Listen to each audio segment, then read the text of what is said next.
Good morning friends. So welcome to the prelims booster session. आज से हम एक न्यू टेक्निक ट्राई करते हैं कि पहले हम सारे टॉपिक्स को हिंदी में डिस्कस करा करेंगे। फिर उसके बाद जब ख़त्म हो जाएंगे सारे टॉपिक्स, फिर मैं सारे टॉपिक्स को इंग्लिश में एक्सप्लेन किया करूँगा, ठीक है। क्योंकि कई लोगों को ऐसा तकलीफ़ हो रही थी कि उनको वेट करना पड़ रहा था अपने टॉपिक को अपनी लैंग्वेज में समझने के लिए। तो ऐसा किया करेंगे, हम पहले हिंदी में इसको डिस्कस किया करेंगे। फिर यहाँ पर मैं नीचे एक लिंक डाल दिया करूँगा जिससे आपको पता लगेगा कि इंग्लिश में डिस्कशन कब से स्टार्ट हो रही है, ठीक है। तो आपको अगर बाद में वीडियो देख रहे हो तो आप उसके ऊपर सीधा उस टाइमिंग पे क्लिक कर सकते हो और आप वीडियो वो ऑटोमेटिकली वहीं से स्टार्ट हो जाएगी, ठीक है। सो पहले हम देखते हैं हिंदी में। तो सबसे पहला टॉपिक हमारा है फर्स्ट मास एक्सटिंक्शन। तो अभी एक नेचर जियो साइंस है, उन उस जर्नल ने जो है वो फर्स्ट मास एक्सटिंक्शन हुई थी जो अर्थ पे, उसका जो रीज़न जो है वो पता लगाया है। तो जो फर्स्ट मास एक्सटिंक्शन हुई थी उसको हम कहते हैं late Ordovician mass extinction. 445 million साल पहले ये हुई थी, जिसमें 85% जो है स्पीशीज़ ख़त्म हो गई थी, ठीक है। अब इन्होंने कॉज क्या दिया है कि क्यों हुई थी ये फर्स्ट मास एक्सटिंक्शन। तो उन्होंने बोला कि क्लाइमेट जो है वो इतना ठंडा हो गया था जिससे ओशन सर्कुलेशन के पैटर्न चेंज हुए। ओशन सर्कुलेशन के जब पैटर्न चेंज होते हैं तो आपका जो ऑक्सीजन रिच वाटर है वो फ्लो नहीं हो पाया शैलो सीज में या डीपर ओशंस में। उससे बहुत सारे मरीन क्रिएचर्स जो है उनकी डेथ हो गई, और मरीन क्रिएचर्स पे डिपेंडेंट जो ऐसे स्पीशीज़ थी फिर उनकी डेथ होनी शुरू हो गई, ठीक है। अब आपको पता है ना, सारी स्पीशीज़ तो इंटरलिंक्ड होती हैं। अब समझ लो डियर ख़त्म हो जाए या ऐसे जो आपके धीरे धीरे जो जिनको शेर खाता है वो वाले एनिमल्स खत्म होने शुरू हो जाए तो धीरे धीरे शेर भी खत्म हो जाएंगे, ठीक है। तो ऐसे ऐसे जो है इंटर डिपेंडेंस होती है स्पीशीज़ में। तो धीरे धीरे जब ये है मरीन क्रिएचर्स के मरने के बाद जो है वो ऑलमोस्ट 85% ऑफ स्पीशीज़ जो है वर्ल्ड से खत्म हो गई थी फर्स्ट मास एक्सटिंक्शन में, ठीक है। तो ये मास एक्सटिंक्शन क्या होता है? तो मास एक्सटिंक्शन का मतलब होता है कि इतनी ज़्यादा स्पीशीज़ जो है वो एक्सटिंक्ट होने लगे कि मतलब जब आपकी 3/4 ऑफ स्पीशीज जो है अगर अर्थ से लूज हो जाए तो उसको हम कहेंगे मास एक्सटिंक्शन हो गई है स्पीशीज की, ठीक है। तो अभी हम करंटली जो अभी का टाइम है, हम 6th मास एक्सटिंक्शन में जो है वो एंटर कर चुके हैं। इससे पहले 5 मास एक्सटिंक्शन हो चुकी हैं अर्थ पे, ठीक है। तो अब वाली जो है जिसको हम एंथ्रोपोसीन एक्सटिंक्शन का नाम देते हैं, अब जो है वो शुरू हो चुकी है ऑलरेडी। और ये होती क्यों है? ये मास एक्सटिंक्शंस के बहुत सारे रीज़न हो सकते हैं। जैसे आपको इसमें तो देखा आपने कि क्लाइमेट में कुछ चेंज हुआ, ठंडा हो गया क्लाइमेट, उसकी वजह से बहुत सारे मरीन क्रिएचर्स मर गए। तो और भी रीजंस हो सकते हैं, जैसे मासिक वॉल्केनिक इरप्शंस हो तो बहुत ज़्यादा ग्लोबल वार्मिंग हो जाएगी, उससे भी मर सकते हैं। डिप्लीशन ऑफ ओशैनिक ऑक्सीजन जो जैसे अभी हुआ ये जो फर्स्ट मास एक्सटिंक्शन में, ठीक है। फिर या कोई एस्टेरॉयड टकरा जाए अगर, ठीक है, तो उससे भी बहुत सारी स्पीशीज़ मर सकती हैं, क्योंकि जो है बहुत तबाही होगी, डिस्ट्रक्शन क्रिएट हो सकती है। तो किसी भी रीज़न की वजह से जो है ये मास एक्सटिंक्शन हो सकती है। तो बहुत सारी और भी मास एक्सटिंक्शन जो फेमस हैं वो यहाँ पर मेंशन की गई हैं, जैसे Devonian mass extinction, Permian, Triassic. ये आपको याद रखने की ज़रूरत नहीं, सिर्फ आपको नाम जो है वो पता होने चाहिए। एग्जाम में भी आपसे पूछे जाने के चांस बहुत ही कम है, ठीक है। तो अब जो है हम 6th मास एक्सटिंक्शन में, जैसा मैंने आपको बताया, अभी 6th मास एक्सटिंक्शन में अभी जो रिसेंट स्टडीज़, कैसे पता लगा कि हम 6th मास एक्सटिंक्शन में? क्योंकि अभी रिसेंट स्टडीज़ की गई जिसमें कहा गया कि ऑलमोस्ट 29,000 से ऊपर स्पीशीज़ को जो है स्टडी किया गया, उसमें से देखा गया कि 515 स्पीशीज़ लगभग एक्सटिंक्ट होने ही वाली हैं, ठीक है। तो सबसे ज़्यादा ये एक्सटिंक्शन कहाँ पर हो रही है 515 स्पीशीज़ की? साउथ अमेरिका में सबसे ज़्यादा हो रही है, फिर ओशैनिया जो आपको ऑस्ट्रेलिया वाला रीजन है, कॉन्टिनेंट है, उसमें जो है सब स्पीशीज़ की बहुत ज़्यादा एक्सटिंक्शन हो रही है। फिर एशिया और अफ्रीका में भी जो है ये स्पीशीज़ जो है वो एक्सटिंक्ट होती जा रही हैं, ठीक है। अब जो है बहुत ज़्यादा इसका फ़र्क क्या पड़ता है जब आपकी स्पीशीज़ एक्सटिंक्ट होने लगती है, तो उसका फ़र्क क्या पड़ता है आपका? जैसे मैंने आपको बताया कि कोई भी स्पीशीज़ एक्सटिंक्ट होगी, अगर समझ लो आप फूड चेन में से किसी भी एक स्पीशीज़ को निकाल दोगे तो उसके बाद की सारी स्पीशीज़ जो हैं वो धीरे धीरे एक्सटिंक्ट होने लगेंगे, उनकी भी ऊपर इफेक्ट पड़ने लगेगा, ठीक है। जैसे अगर बीज जो हैं वो एक्सटिंक्ट हो जाएं तो क्रॉप पॉलिनेशन कैसे होगा? वाटर प्योरिफिकेशन पे भी इफेक्ट पड़ेगा। बहुत सारी जो है पूरी आपकी फूड चेन में जितनी स्पीशीज़ है उनके ऊपर इफेक्ट पड़ने लगेगा, क्योंकि इनकी इंटरडिपेंडेंस होती है स्पीशीज़ की, ठीक है। अब हम नेक्स्ट टॉपिक देखते हैं जो कि है infrastructure bill of the United states. तो अभी आपको पता है बाइडेन एडमिनिस्ट्रेशन का बहुत ही ये जो है एस्पिरेशनल बिल था, बिल है रादर, ठीक है, जिसको यूएस सेनेट ने पास कर दिया है। $1 ट्रिलियन का इंफ्रास्ट्रक्चर प्लान है जो कि यूएस गवर्नमेंट जो है, यूएस फेडरल गवर्नमेंट पूरी कंट्री में इंप्लीमेंट करना चाहती है, ठीक है। इसको पास कर दिया गया प्रेसिडेंट बाइडेन के जो है वो अ, जो है अप्रूवल के बाद इसको इम्प्लीमेंट करना शुरू किया जाएगा। अब ये पूरे आपका पता है यूएस का जो इंफ्रास्ट्रक्चर है वो इतना पुराना बनाया गया है कि वो धीरे-धीरे बहुत पुराना हो चुका है। तो ये उस पूरे इंफ्रास्ट्रक्चर को चेंज करने की पूरे तो नहीं रादर मतलब बहुत मेजॉरिटी ऑफ इंफ्रास्ट्रक्चर को अपग्रेड करने का ये एक प्लान है, ठीक है? जिसमें रोड्स और ब्रिजेस पर $110 बिलियन लगाए जाएँगे, पुराने हाईवेज़ को जो है वो रिपेयर किया जाएगा। पब्लिक ट्रांसपोर्ट पे 39 बिलियन तो पब्लिक ट्रांसपोर्ट के तो बहुत पुअर कंडीशंस है यूएस में आपको पता ही है, ठीक है? फिर जो है पैसेंजर और फ्रेट रेलवेज़ के भी वहाँ पर बहुत प्रॉब्लम है। एमट्रैक एमट्रैक क्या है? वहाँ की यूएस फेडरल गवर्नमेंट जो है, जो जैसे हमारे इधर सेंट्रल गवर्नमेंट होती है, हम फेडरल गवर्नमेंट कहते हैं यूएस में, उनकी जो रेलवेज़ है, उसकी भी मेंटेनेंस जो है करने की बहुत ज़रूरत है। उसके लिए $66 बिलियन का एक नॉर्थ ईस्ट कॉरिडोर वो उसमें प्रपोज़ किया गया है। फिर इलेक्ट्रिक व्हीकल्स को कैसे प्रमोट किया जाए उसके लिए भी $7.5 बिलियन रखे गए हैं। ऐसे इंटरनेट एक्सेस, इलेक्ट्रिक ग्रिड को मॉडर्नाइज करना, एयरपोर्ट्स, बहुत सारी चीज़ों के लिए जो है अलग अलग प्लान किया गया है, ठीक है? अब हमारे लिए ये इंपॉर्टेंट क्यों है टॉपिक? ये आपके मेंस के एग्जाम के लिए इंपॉर्टेंट हो जाता है क्योंकि इंफ्रास्ट्रक्चर एक तरह से अपग्रेड किया जा रहा है। इसको आप कंपैरिजन करके देखो, इंडिया में भी ऐसा एक प्लान आया ना अभी रिसेंटली, ठीक है? आपको याद होगा पीएम गति शक्ति प्लान, ठीक है? वो भी ऐसा ही एक प्लान है इंफ्रास्ट्रक्चर से रिलेटेड। तो ये भी इंफ्रास्ट्रक्चर से रिलेटेड प्लान है और ये प्लान्स क्यों लेके आए जा रहे हैं? क्योंकि इससे एम्प्लॉयमेंट जनरेशन होने वाली है। जैसे इसमें कहा जा रहा है कि अगर ये यूएस का जो प्लान है ये अगर टाइम के मुताबिक चलता रहा जैसा प्लान किया गया है तो हर साल 2 मिलियन जो है वो जॉब जनरेट होंगी यूएस के अंदर, ठीक है? अब इंडिया में भी ऐसे पीएम गति शक्ति प्लान है, मास्टर प्लान है, उसके अंदर भी जॉब्स की जनरेशन होगी, रिपल इफेक्ट्स इकोनॉमी पे आएंगे, बहुत सारी जो आपकी छोटी जो इंडस्ट्रीज जो है वो डिपेंडेंट है इंफ्रास्ट्रक्चर के ऊपर, जो है इंफ्रास्ट्रक्चर को सामान देने के लिए, वो सब जो है किक स्टार्ट होगी इकोनॉमी, उससे जो है इकोनॉमिक प्रोसेस जो है आपका इकोनॉमिक आपके जो है साइकिल जो है वो स्टार्ट हो जाती है, ठीक है? तो इसीलिए ये इंपॉर्टेंट होते हैं ये आपके इंफ्रास्ट्रक्चर डेवलप। और ये देखो क्लीन एनर्जी के ऊपर ज़्यादा इसमें फोकस है, इलेक्ट्रिक व्हीकल, इलेक्ट्रिक ग्रिड, जो है पब्लिक ट्रांसपोर्ट के ऊपर फोकस रखा जा रहा है। फिर ये रेलवेज़ के ऊपर, ये सारा जो है पब्लिक ट्रांसपोर्ट से रिलेटेड इशू है।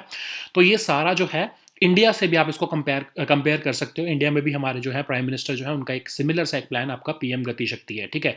सो नाउ अब हम नेक्स्ट टॉपिक देखते हैं जो कि है आदि शंकराजी, ठीक है? तो पीएम मोदी ने, आपको पता है ना कि आदि शंकराचार्य का केदारनाथ में एक 12 फुट का स्टैचू जो है उसको इनॉग्रेट किया है। तो हम आदि शंकराचार्य के बारे में थोड़ा सा देखते हैं। तो ये कलादी विलेज है पेरियार रिवर के पास। पेरियार रिवर आपको पता है केरला में है, वहाँ पर बॉर्न हुए थे ये। सिर्फ 32 साल की इनकी एज थी, उसके बाद इन्होंने समाधि ले ली थी और ये सन्यासी बने थे, ठीक है? बहुत ही कम एज में ये अपने घर को छोड़ के निकल गए थे और सन्यासी बन गए थे। इन्होंने अपनी समाधि केदारनाथ में ली थी, इसीलिए वहाँ पर उनका स्टैचू बनाया जा रहा है, ठीक है? तो अभी बहुत ही इंपॉर्टेंट इनके कुछ वर्क्स हैं, जैसे उपनिषद, ब्रह्मसूत्र और गीता से रिलेटेड जो है उन्होंने जो है कुछ अपने कमेंट्री की है। विवेका चूड़ामणि, मनीषा पंचकम, सौंदर्य लहरी, ये सब जो है इनके बहुत इंपॉर्टेंट वर्क्स हैं, ठीक है? अब जो है अद्वैता वेदांता, ठीक है? इसकी अंडरस्टैंडिंग के ऊपर उन्होंने बहुत सी जो है अपनी कमेंट्रीज लिखी हैं, जैसे कि प्रस्थान है त्राई। तो ये कमेंट्री भी इनकी जो है वो अद्वैता वेदांता के ऊपर है, ठीक है? अद्वैता वेदांता क्या होता है? जिसके अंदर ये एक कंसेप्ट है जिसको तो आपको थोड़ा बहुत बेसिक आइडिया होगा स्पिरिचुअलिज्म का, तो उनको पता होगा कि ब्रह्मांड, ये ब्राह्मण नहीं है, ब्रह्मांड है, ठीक है? ब्रह्मांड का मतलब क्या होता है? एब्सोल्यूट रियलिटी, ठीक है?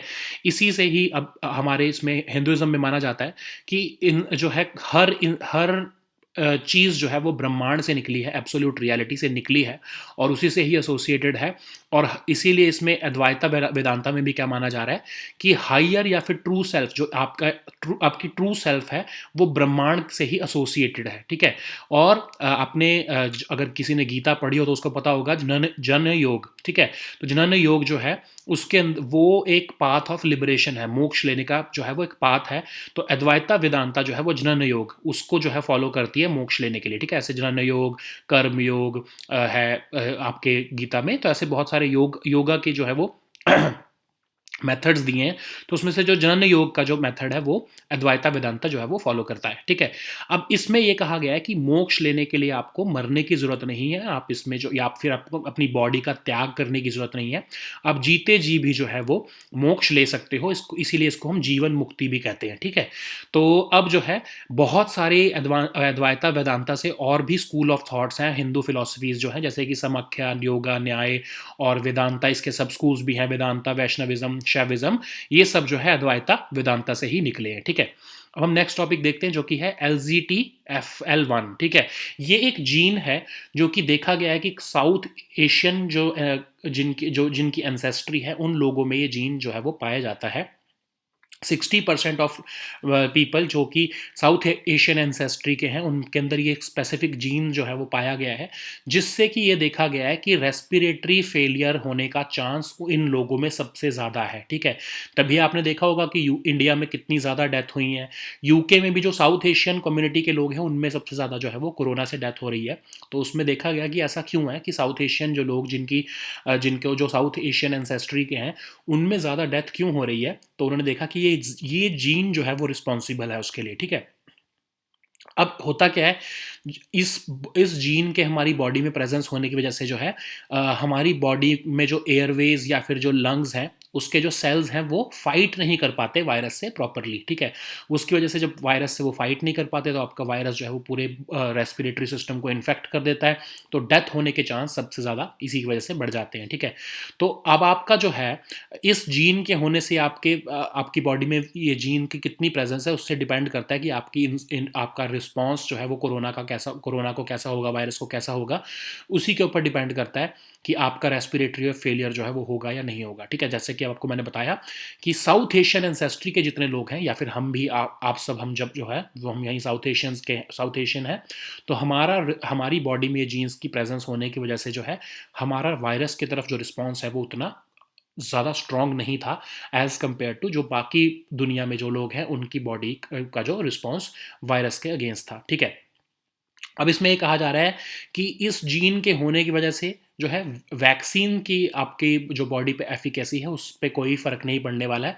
तो आप कोई जो है वो आप मिसकंसेप्शन में मत रहना कि हमारी बॉडी में ये जीन की जो प्रेजेंस है तो हमारा इम्यून रिस्पॉन्स अच्छा नहीं होने वाला है, तो वैक्सीन लेके भी क्या फ़ायदा है। तो इन्होंने कंफर्म किया है कि वैक्सीन से इसका कोई लेना देना नहीं है, वैक्सीन जो है वो अपना काम करेगी, उससे कोई आपकी जो है इस जीन की प्रेजेंस की वजह से वैक्सीन की जो है एफिकेसी पे कोई इफेक्ट नहीं पड़ने वाला है, ठीक है। अब हम नेक्स्ट टॉपिक देखते हैं जो कि है इंडिया भूटान रिलेशंस। तो अभी कॉमर्स सेक्रेटरी जो है इंडिया और भूटान की उनकी मीटिंग हुई है, तो उन्होंने जितने भी हमारे ट्रेड और ट्रांजिट इश्यूज है उससे रिलेटेड बात किया है और 7 एडिशनल एंट्री और एग्जिट पॉइंट्स को खोला है इंडिया और भूटान के बीच में, ठीक है। तो नागरकाटा, अगरतला, पांडू पोर्ट, ये सारे जो है 7 ऐसे एरियाज हैं जिनको न्यू एरियाज को खोलने की बात की जा रही है कि यहाँ से भी अब ट्रेड इंडिया और भूटान के बीच में हो पाएगा, ठीक है। अब इंडिया और भूटान के बीच में 2016 में एक प्रोटोकॉल साइन हुआ था जिसपे जो कि ट्रेड, कॉमर्स और ट्रांजिट से रिलेटेड है। हम अपना बायलैटरल ट्रेड कैसे ज़्यादा बढ़ा सकते हैं उसके ऊपर ये प्रोटोकॉल साइन किया गया था, ठीक है। तो अब आप 2015 के आंकड़े देखोगे, अगर 2014-15 के, तब हमारा बायलैटरल ट्रेड $484 मिलियन का होता था। अब वो बढ़कर जो है वो ऑलमोस्ट $1 बिलियन प्लस हो चुका है, ठीक है। तो ये आपके प्रोटोकॉल की वजह से ही जो है वो ट्रेड बढ़ा है, न्यू एंट्री और एग्जिट पॉइंट्स आए हैं, तो उसी की वजह से जो है हमारा ट्रेड भी जो है वो आपस में बढ़ रहा है, ठीक है। अब हम नेक्स्ट टॉपिक देखते हैं जो कि है कम्युनिटी रिसोर्स पर्संस। अब जो है स्टार्टअप विलेज एंटरप्रेन्योरशिप प्रोग्राम के अंदर 102 कम्युनिटी रिसोर्स पर्संस हैं, उनको सर्टिफिकेशन की गई है। अब ये स्टार्टअप विलेज जो है एंटरप्रेन्योरशिप प्रोग्राम क्या है, ये आपका जो Deendayal Antyodaya Yojana national rural livelihood mission programme है उसके अंदर का ही एक सब स्कीम है, जिसके अंदर सेल्फ हेल्प ग्रुप के जो मेंबर्स होते हैं, आपको पता है ना कि डे NRLM प्रोग्राम जो है उसके अंदर हम सेल्फ हेल्प ग्रुप्स बनाने की बात कर रहे हैं। कम से कम हर हाउस होल्ड में से एक विमेन लेड जो है वो एक सेल्फ हेल्प ग्रुप होना चाहिए, ठीक है। और तो इसीलिए उसी की सब स्कीम के अंदर हम क्या कह रहे हैं, जो हम सेल्फ हेल्प ग्रुप बनाएंगे और उनके फैमिली मेम्बर्स को हम एटलीस्ट हम जो है प्रमोट करेंगे कि वो स्मॉल एंटरप्राइजेज जो है वो अपने अपने एरिया में सेटअप करें, ठीक है। और किस में, नॉन फार्म सेक्टर में, ठीक है। हम उनको फार्मिंग से दूर ही तो लेके जाना चाहते हैं रूरल एरियाज को, ठीक है, क्योंकि फार्मिंग जो है अब वाइबल एक तरह से जो है आपका एम्प्लॉयमेंट जनरेशन के लिए या फिर वो वाइबल जो है वो अल्टरनेटिव नहीं रहा है इकोनॉमिक आपकी इंडिपेंडेंस के लिए, ठीक है। तो हम नॉन फार्म सेक्टर में उनको स्मॉल एंटरप्राइजेस सेटअप करके देना चाहते हैं, ताकि जो है जो रूरल एरियाज़ में जो है, क्योंकि अब आपको पता है ना एग्रीकल्चर के ऊपर इतना ज़्यादा प्रेशर आ चुका है कि फैमिलीज़ जो है वो जो है लैंड होल्डिंग आपकी कम होती जा रही है। तो हम चाहते हैं कि जो रूरल एरियाज़ के लोग हैं वो फार्म सेक्टर को छोड़कर अब नॉन फार्म सेक्टर की तरफ मूव करें, ठीक है। अब ये एंटरप्राइज डेवलपमेंट जो है रूरल एरियाज़ में प्रमोट करने के लिए ये एक प्रोग्राम है, ठीक है। अब इसमें कम्युनिटी रिसोर्स पर्सन्स कौन होते हैं? उसी लोकल एरिया के लोग जो कि इस स्कीम को इम्प्लीमेंट करने में गवर्नमेंट की हेल्प करेंगे। ये DAY N R L M programme को जो है वो इम्प्लीमेंट करने में हेल्प करेंगे, उनको हम कम्युनिटी रिसोर्स पर्सन्स कहते हैं। ठीक है, तो उनको जब फैसिलिटेट किया गया, उनको सर्टिफाई किया गया। अब ये अपने अपने एरियाज़ में जाकर गवर्नमेंट को इस स्कीम को हेल्प करने के लिए और जो है एसएचजी जो है उनके मेंबर्स और उनके फैमिली मेंबर्स को इस स्कीम के बारे में बताएंगे और फैसिलिटेट करेंगे कि वो कैसे स्मॉल एंटरप्राइजेज जो है वो नॉन फार्म सेक्टर में सेटअप कर सकते हैं। ठीक है, अब हम नेक्स्ट टॉपिक देखते हैं जो कि है आयरिश बैकस्टॉप अरेंजमेंट। तो आपको पता है कि जब ब्रेग्जिट हुआ, तो ब्रेग्जिट होने के बाद कई साल तक जो है वो यूके और ईयू जो है वो आपस में फ्री ट्रेड एग्रीमेंट जो है वो डिस्कस करते रहे। तो जब फ्री ट्रेड एग्रीमेंट डिस्कस हो रहा था तो उसमें एक बहुत बड़ा मुद्दा सामने आया कि अब आपको पता है यूके जो है, अब आपको मैप से भी दिखाता हूँ, पहले पर आपको बताते हैं कि यूके जो है वो Wales plus Scotland plus England plus Northern Ireland, ये चार जो है ये आइलैंड्स को मिलाकर यूके बनता है। ठीक है, अब आपको मैप में दिखाते हैं कि ये स्कॉटलैंड, ये इंग्लैंड, ये वेल्स और ये नदर्न आयरलैंड। ठीक है, अब जो नीचे आयरलैंड है ये सेपरेट कंट्री है, ऊपर जो नदर्न आयरलैंड है ये यूके का ही पार्ट है। ठीक है, लेकिन अब आप देख रहे हो कि ये आयरलैंड के ही एक जो है आइलैंड के ऊपर नदर्न आयरलैंड जो कि यूके का पार्ट है वो इसी के ऊपर ही सिचुएटेड है। तो अब सिचुएशन क्या हुई कि ब्रेग्जिट जब हुआ तो यूके ने तो एग्जिट कर लिया यूरोपियन यूनियन को, लेकिन ये नदर्न आयरलैंड जो है ये यूके का ही पार्ट है और जो आयरलैंड है ये अभी भी यूरोपियन यूनियन का पार्ट है। तो अब इन दोनों के बीच में कोई बॉर्डर अभी तक नहीं है। ठीक है, मतलब ओपन बॉर्डर है, यहाँ के लोग वहाँ भी कभी भी जा सकते हैं, यहाँ के लोग कभी भी यहाँ आ सकते हैं। तो अब ये सिचुएशन जनरेट हुई कि आयरलैंड ने तो एग्जिट नहीं किया है, लेकिन नदर्न आयरलैंड ने यूके का पार्ट होने की वजह से एग्जिट कर लिया है। ठीक है, तो अब कैसे हम अरेंजमेंट ऐसा रखें कि इनके बीच में हमको बॉर्डर ना बनाना पड़े। ठीक है, तो यूके और ईयू ने मिलकर एक डिसाइड किया कि हम ऐसा करते हैं कि नदर्न आयरलैंड और आयरलैंड के बीच में हम फ्री ट्रेड या ओपन बॉर्डर रहने देते हैं। इसको हम इस एग्रीमेंट को हमने क्या कहा?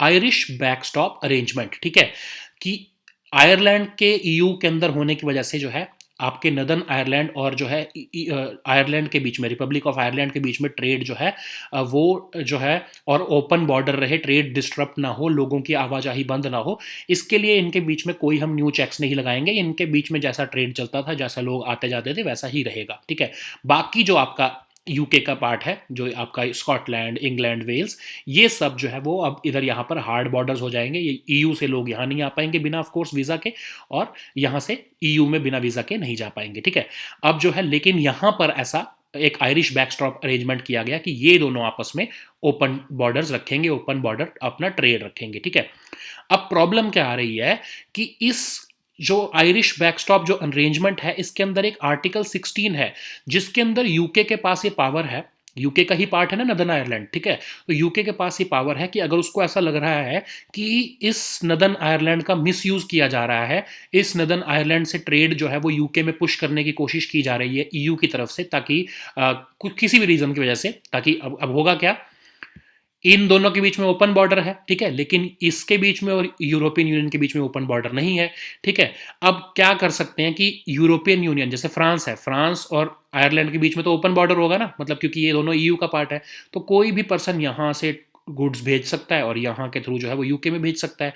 तो अगर यूके को लगता है कि इस नदर्न आयरलैंड का मिसयूज किया जा रहा है ट्रेड के रिलेटेड, तो वो इस एग्रीमेंट को रोक सकता है या पॉज कर सकता है। ठीक है, अगर उसने ऐसा किया, यूके ने ऐसा किया, तो वो एक तरह से वो इस आयरिश बैकस्टॉप अरेंजमेंट को वो रोक देगा, और अगर उसने रोक दिया तो ईयू और यूके के बीच में जो फ्री ट्रेड एग्रीमेंट साइन हुआ है वो भी सस्पेंड हो जाएगा। ठीक है, तो अब ऐसी जो है वो सिचुएशन क्रिएट हो रही है कि यूके जो है वो थोड़ा सा ऐसा इनसिक्योर फील कर रहा है नदर्न आयरलैंड की वजह से, कि नदर्न आयरलैंड में जो है वो उसका मिसयूज करके हमारी तरफ जो है वो गुड्स भेजे जा रहे हैं कम रेट पर या फिर जीरो टैरिफ पर। तो उसको ऐसा लग रहा है, इसीलिए वो ऐसा हो सकता है आने वाले टाइम में कि वो आर्टिकल 16 जो है उसको इन्वोक करके जो है यूरोपियन यूनियन से ट्रेड रोक दे और जो है आयरिश बैकस्टॉप अरेंजमेंट को जो है वो पॉज कर दे। ठीक है, अगर ऐसा हुआ तो दोबारा से हम back to the square one हो जाएंगे, मतलब ईयू और यूके के बीच में जो डील है वो कोलैप्स हो जाएगी या फिर सस्पेंड हो जाएगी। ठीक है, अब हम देखते हैं नेक्स्ट टॉपिक जो कि है shortage of power in India. तो आपको पता भी रिसेंटली ऑलमोस्ट 1200 मिलियन यूनिट्स का जो है वो पावर सप्लाई शॉर्टेज हो चुकी थी। क्यों हुई थी? क्योंकि कोल स्टॉक्स की अवेलेबिलिटी थर्मल पावर प्लांट्स पे कम हो गई थी। ठीक है, अब इसमें सबसे ज़्यादा सफ़र किसने किया था? गुजरात ने, हरियाणा ने, झारखंड ने, पंजाब ने और राजस्थान ने। ठीक है, अब गुजरात ने तो सबसे ज़्यादा सफ़र किया था, पावर शॉर्टेज 215 मिलियन यूनिट्स की हुई थी। उसके बाद झारखंड ने सबसे ज़्यादा इसमें जो है वो सफ़र किया था। सप्लाई शॉर्टेजेस उत्तर प्रदेश और जम्मू कश्मीर में भी हुई थी, लेकिन वो इतनी नहीं थी जितनी कि बाकी इन ऊपर की स्टेट्स में हुई थी।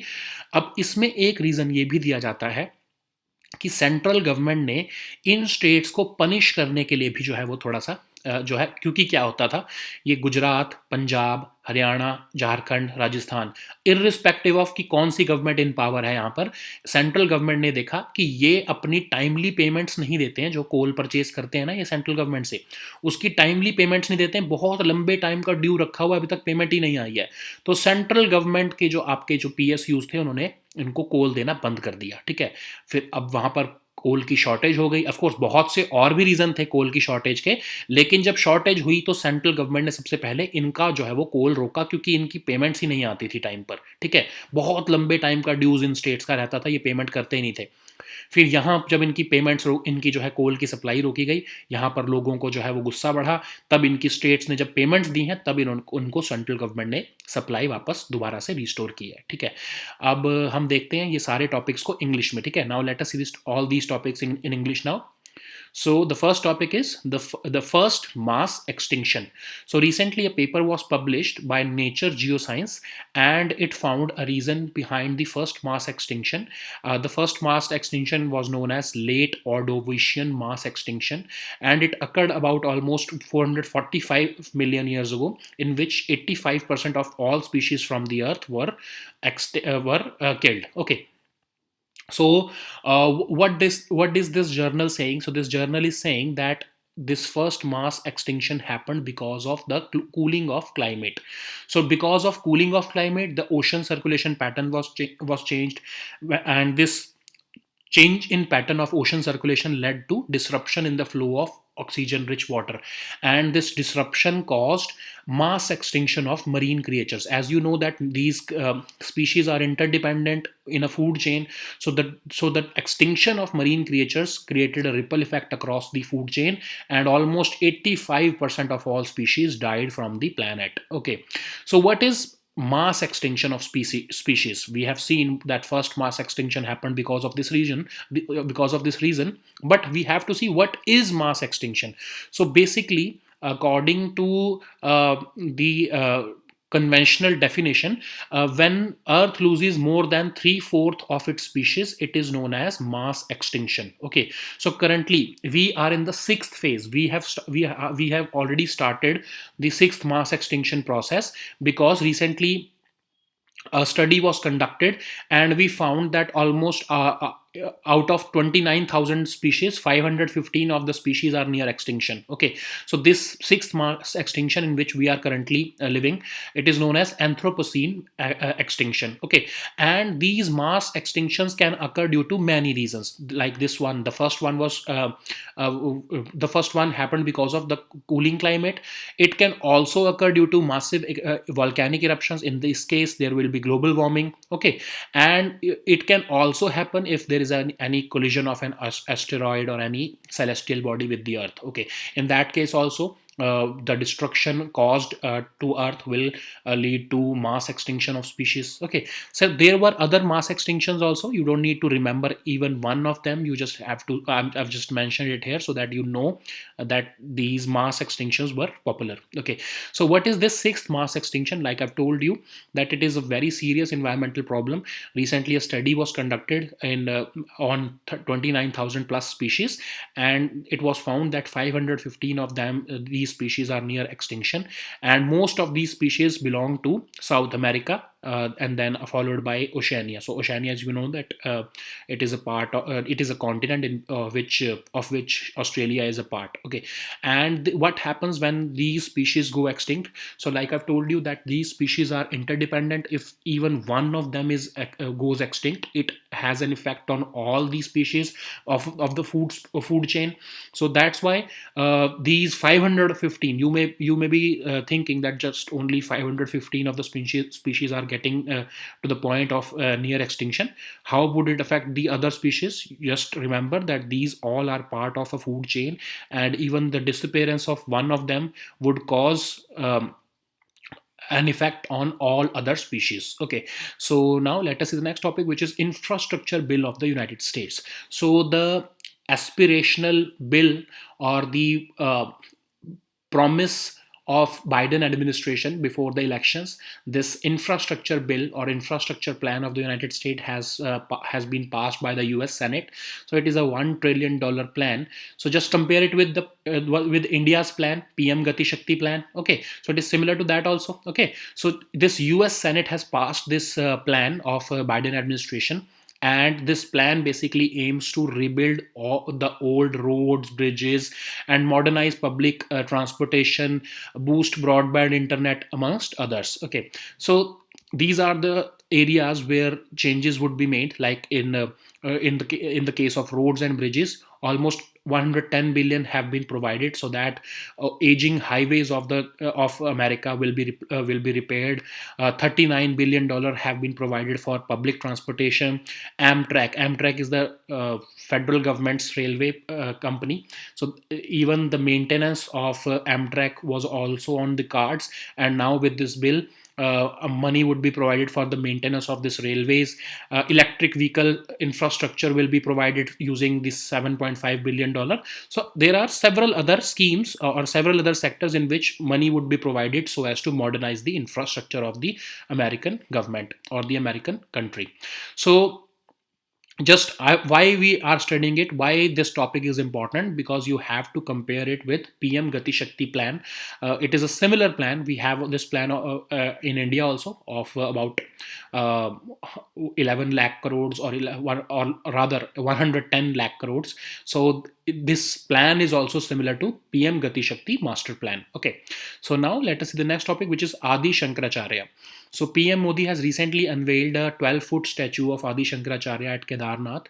So why specifically at Kedarnath? We would see this topic. So this Adi Shankaracharya ji was born at Kaladi village, which is near the Periyar river of Kerala, and he left home very early to become a sannyasi.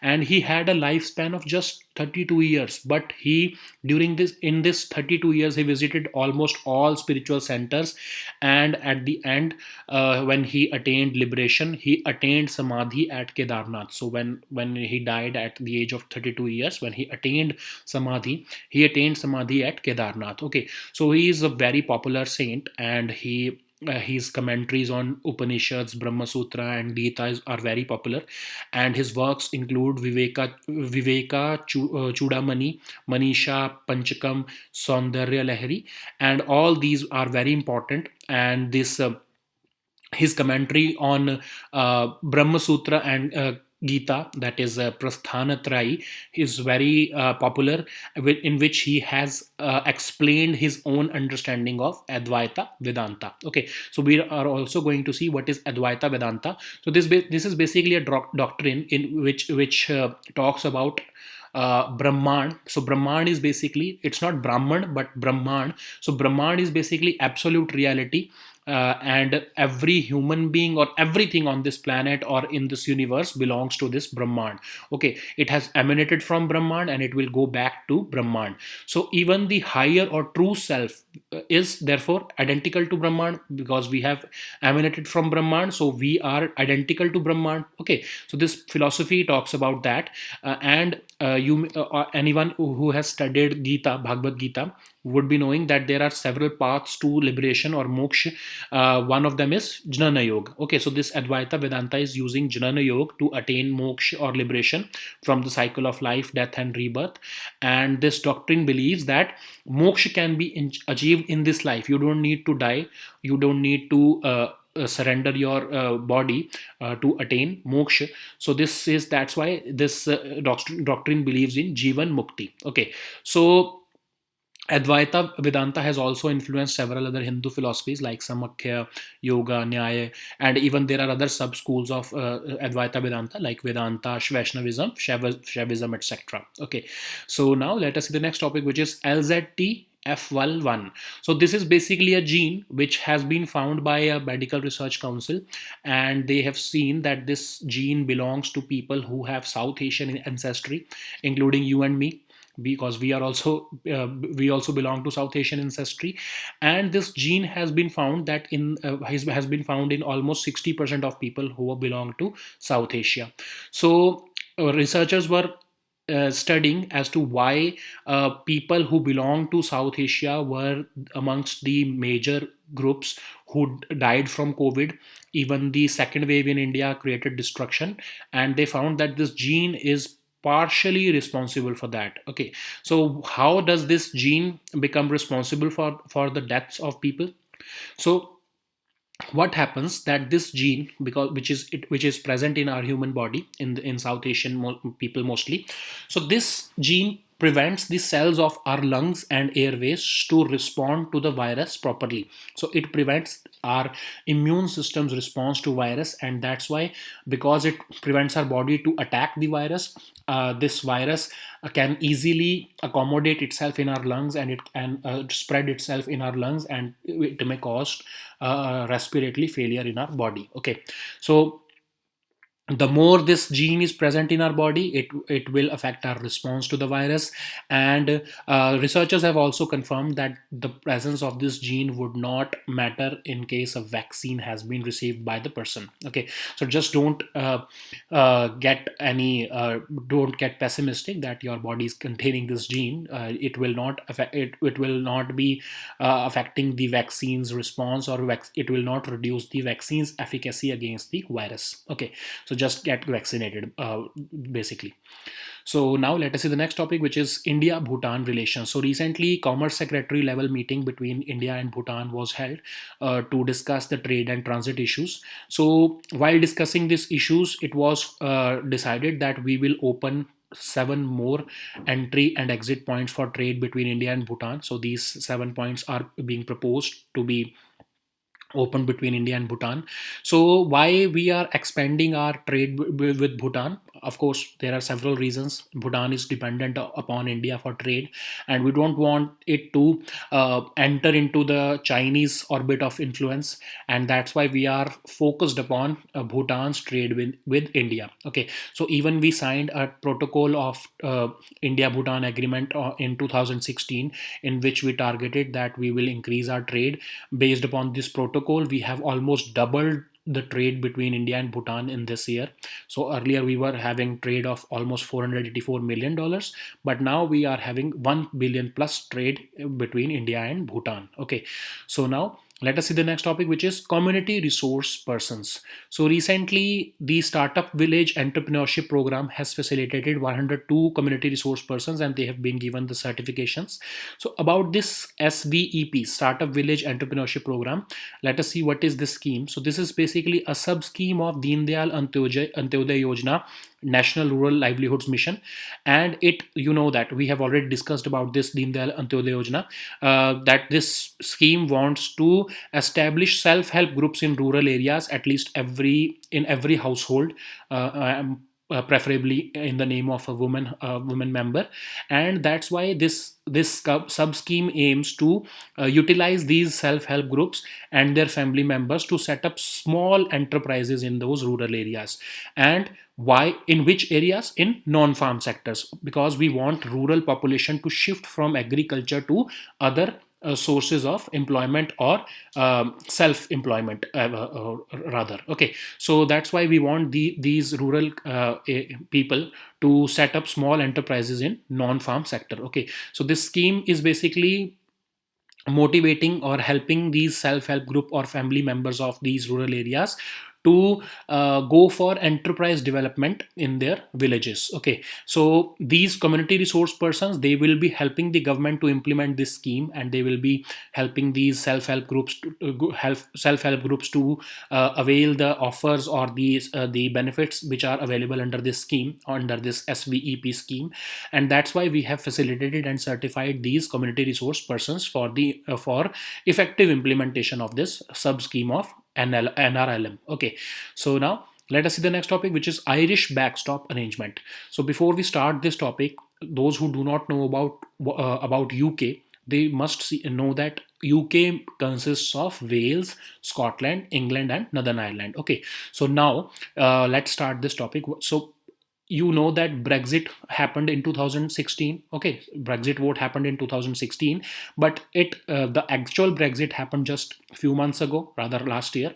And what happened, that UK made an exit from EU. Okay, but after making that exit, they signed a free trade agreement with each other. So UK signed a free trade agreement with the European Union. So there was an issue which was very important, and it was the main issue which took the most of the time of negotiation in the free trade agreement of UK and EU. Okay, so now let us see what the issue is. So this area: Scotland, Northern Ireland, England, and Wales. This is UK. Okay, so this part is UK, and this Ireland, this Republic of Ireland, is a separate country. Okay, so this Republic of Ireland is a part of European Union, but this Northern Ireland is a part of UK. And because these two areas, they have historical relations, and they are basically same people, but this area is occupied, rather I would say occupied, by UK. And that's why what the issue is, that currently they were having open borders. People could go from this Ireland to Northern Ireland, and Northern Ireland people could go to Ireland any day, or even the trade was happening without any borders. There was no border between these two areas. But after UK made an exit, Ireland has not made any exit from EU. It is still a part of EU, but because UK has made an exit, so Northern Ireland is also Northern Ireland has also to exit this European Union. So in that case, what is the what Brexit made, that this Brexit caused a hard border between EU and UK. But this could not happen between this Northern Ireland and Ireland, because they have historical relations, and any hard border would not have been appreciated by either the Ireland or the Northern Ireland people. That's why UK and EU decided that all these area, the Scotland, England, and Wales, will have hard borders with EU, but this Northern Ireland will be an exception. This Northern Ireland will not have any hard borders with Ireland, but of course it will have hard borders with France and all other European Union nations. But with Ireland, they will have the same arrangement that was present before the Brexit. Okay, so this agreement, that Northern Ireland will not have any hard borders with Ireland, this agreement was known as Irish backstop arrangement. So there was a clause in that also. Okay, so in case UK feels that this arrangement of free border or open border between Northern Ireland and Republic of Ireland is being any country is taking benefit of it, then UK has the power to use Article 16. So Article 16 will suspend this Irish backstop arrangement, and it will create hard border between Northern Ireland and Republic of Ireland.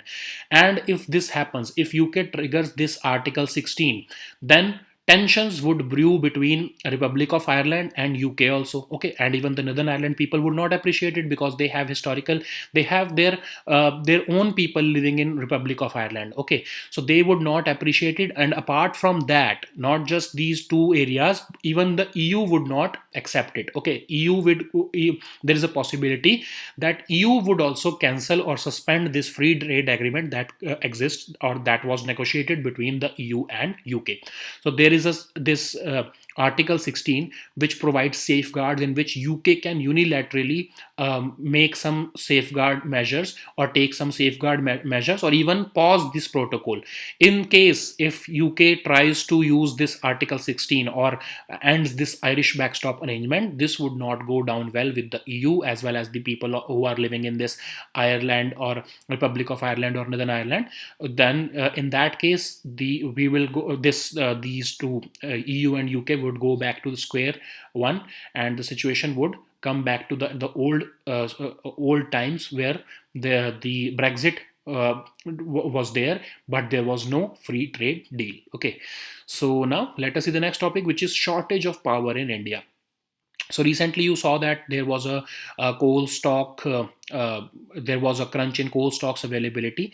During that situation, we saw that almost 1200 plus million units of power supply shortage was reported around the country. The shortage was mostly restricted to Gujarat, Haryana, Jharkhand, Punjab, and Rajasthan, and uh, the state which suffered the most was Gujarat, and after that, of course, Jharkhand was suffering too.